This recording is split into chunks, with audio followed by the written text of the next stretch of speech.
Jisu tatau pong pujang ilak yang hatau asa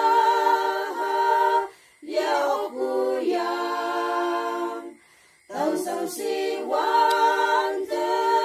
ia kau falak ia yoi cemte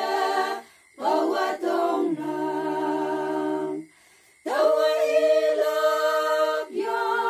tawa ilak yang hatau asa waya oklang tawa ilak yang Jisu Krista wa hai tau pau nang asang si asai ida ilakai ia saksi ya tai pumong jam tawa ida to hai tau tau ma ia mam se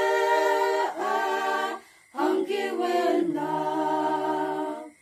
tawa ilak